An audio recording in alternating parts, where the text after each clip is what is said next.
Hello everyone, नमस्कार। आप सभी का उत्कृष्ट क्लासेस दिल्ली में स्वागत है।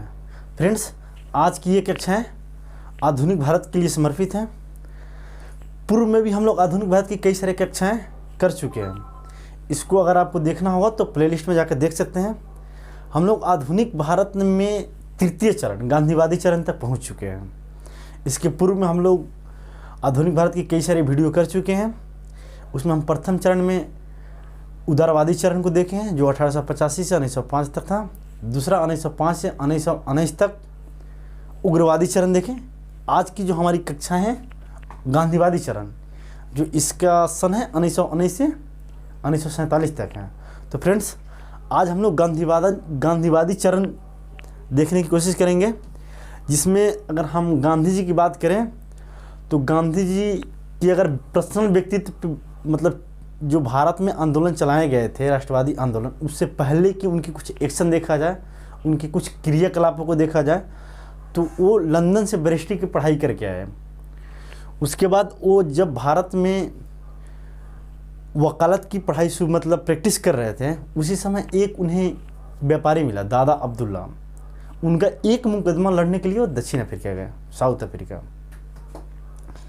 दक्षिण अफ्रीका गए तो थे एक मुकदमे लड़ने के लिए, लेकिन कितनी मज़ेदार बात है कि वहाँ 24 वर्ष बिता दिए। इसी कालखंड में वो बामुश्किलात ही 2 से 3 बार आए थे वो भारत, 3 बार 24 वर्ष के बीच में आए थे। तो गांधी जी जब डरबन मतलब साउथ अफ्रीका में पहुँचे, तो हम लोग पहले अफ्रीका में गांधी जी के एक्शन को देखेंगे, क्योंकि गांधी जी जब अफ्रीका में गए तो वहाँ भी अपने जो मूल्य थे उनको वहाँ पे वो प्रयोगशाला के रूप में देखा अफ्रीका में। उसी प्रयोगशाला को इंडिया में आकर राष्ट्रवादी आंदोलन में व्यापक स्तर पे उपयोग किया गया। तो इसी में हम लोग थोड़ा सा गांधी जी का अफ्रीका में जो एक्शन किए उसी को थोड़ा सा पढ़ने की कोशिश करते हैं। पूर्व में यहाँ से कई सारी क्वेश्चनें आ चुकी हैं, इसीलिए काफ़ी इम्पोर्टेंट हो जाता है। अगर गांधी जी देखें तो 1853 में वो साउथ अफ्रीका में पहुँचे।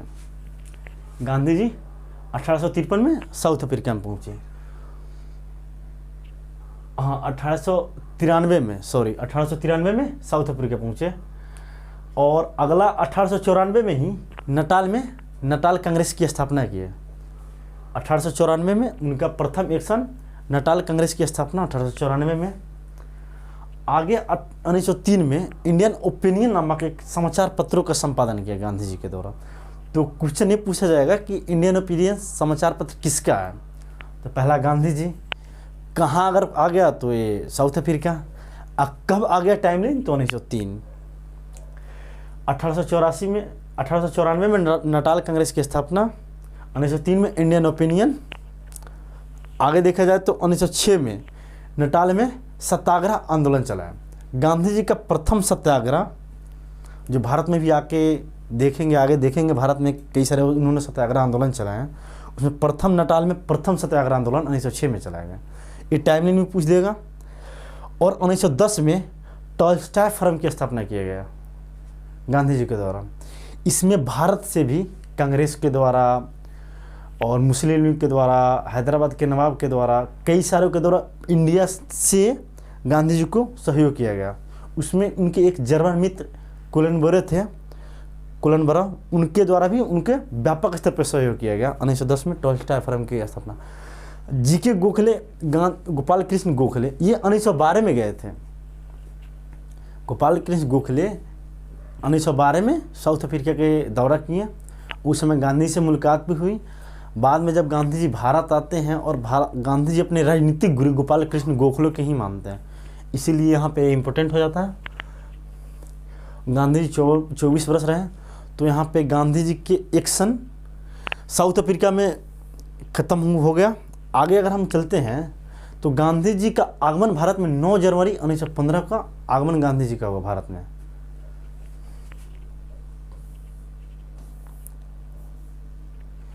गांधी जी का आगमन 9 जनवरी 1915 को गांधी जी का आगमन हुआ।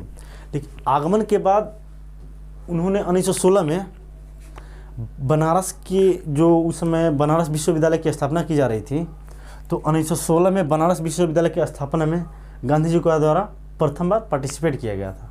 तो यहाँ पे गांधी जी कांग्रेस को व्यापक स्तर पे आलोचना इसलिए किए क्योंकि उस समय कांग्रेस बहुत सीमित था, केवल शहरी क्षेत्रों में ही था और वो भारतीय जनताओं को ज़्यादा जोड़ नहीं पाए थे।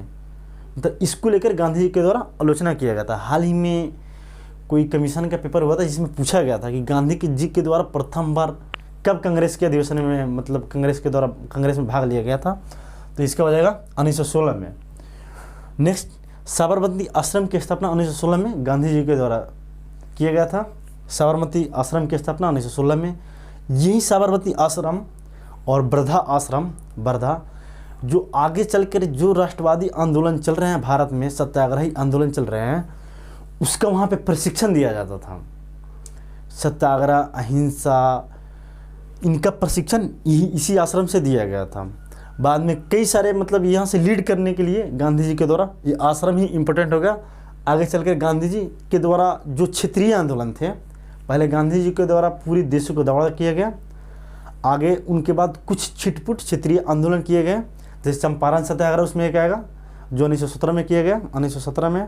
उसके बाद अहमदाबाद आएगा 1918 में, उसके बाद खेड़ा, ये भी 1918 में। तो ये क्षेत्रीय आंदोलन जिसमें गांधी जी को सफलता मिली, वो व्यापक स्तर पे गांधी जी को राष्ट्रवादी आंदोलन चलाने के लिए प्रेरित किए। तो फ्रेंड्स, चलते हैं हम लोग चंपारण सत्याग्रह में। चंपारण बिहार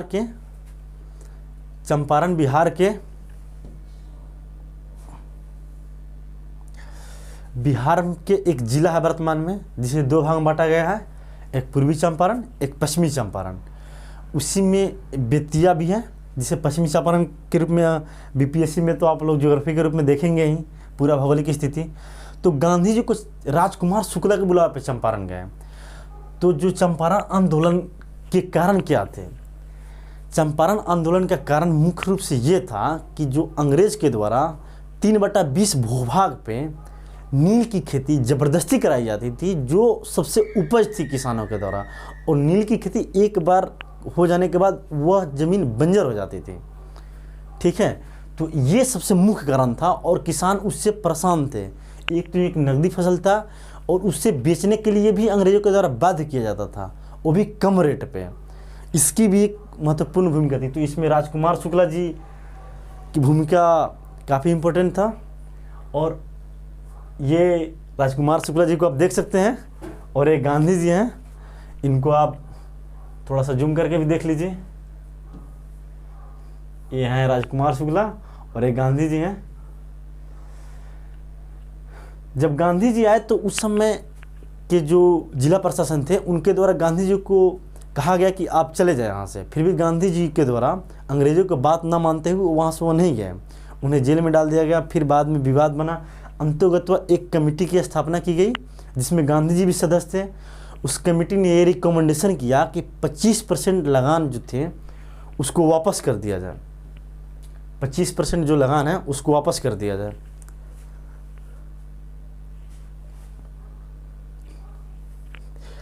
और इसमें कौन कौन भाग लिए, क्योंकि यहाँ से भी क्वेश्चन आ गया कि चंपारण सत्याग्रह में गांधी जी के साथ भाग कौन कौन दिए। तो इसमें अगर हम देखें तो एक राजेंद्र प्रसाद थे, दूसरा महादेव देसाई और नेक्स्ट नरहरि पारिक, ये हैं गांधी जी के, और एक हैं बृजकिशोर प्रसाद।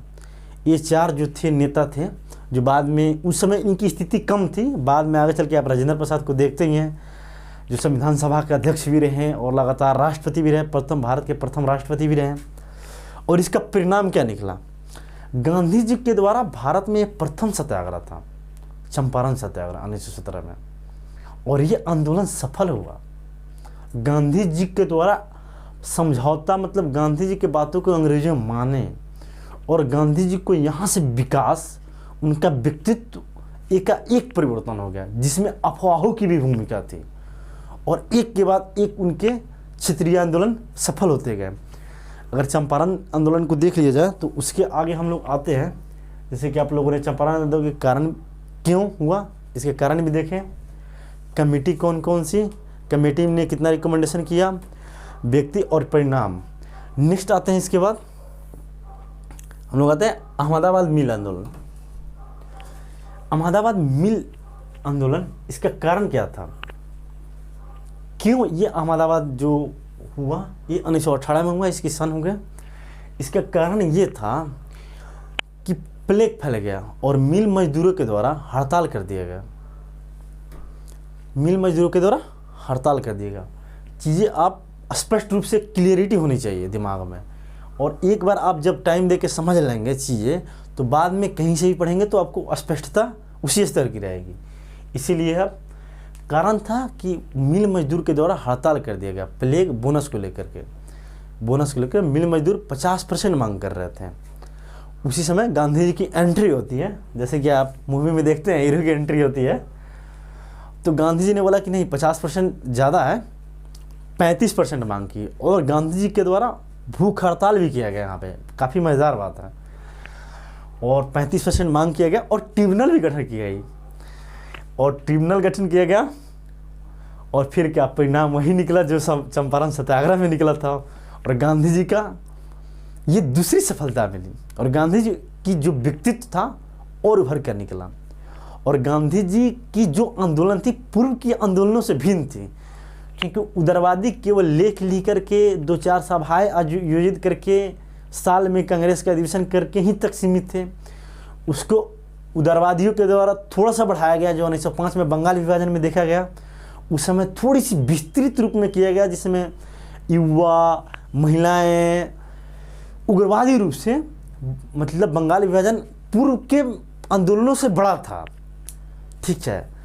तो और गांधी जी के द्वारा ये जो आंदोलन में जैसे सत्याग्रह, सत्य, अहिंसा, इनका जो ये प्रयोग जो साउथ अफ्रीका में किए गए थे उनको सफलतापूर्वक लागू किए जा रहे हैं, मतलब इंडिया में।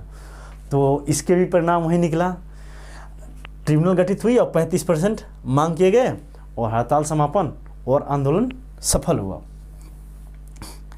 नेक्स्ट आते हैं हम लोग खेड़ा आंदोलन। ये भी 1918 में हुआ खेड़ा आंदोलन। इसकी कारण क्या थी, क्यों खेड़ा आंदोलन हुआ? लगन बर्बाद लगा, मतलब जो फसल थी किसानों को वो बर्बाद हो गया था, और जो उस समय के समकालीन सरकार थे अर्थात अंग्रेज, वो लगान लेने के लिए आमाद थी, लगान वसूली करने के लिए ज़बरदस्ती कर रहे थे। तो जाहिर सी बात है कि किसानों के पास जब फसल नहीं होगा तो लगान क्यों, मतलब जब उसको भूख से ही लड़ना होगा तो या तो लगान दे दे या उसको खा के लड़ ले, या भूख से मर जाए या लड़के मर जाए। तो इसी वजह से उन्होंने हड़ताल कर दिया। फिर गांधी जी की एंट्री होती है धमाकेदार। मुख्य नेता इसमें पटेल जी भी थे और गांधी जी थे। इसमें अगर कुछ संस्थाओं का सहयोग लिया गया, जो संस्थाओं लीड किए, उसमें एक थे गुजरात सभा और दूसरा था servant of India society. Gopal Krishna Gokhale की ये संस्था थी, servant of India society, Gujarat सभा। एक क्वेश्चन थोड़ा सा इंपॉर्टेंट हो जाता है, यहाँ भी ट्रिब्यूनल बनाई गई और ट्रिब्यूनल द्वारा ये संस्तुति की गई कि वही किसान लगान दे जो लगान देने में सक्षम है, जो लगान देने में सक्षम नहीं है वो ना दे। एक बार मैं और रिपीट करता हूँ क्योंकि ये इम्पोर्टेंट भी है।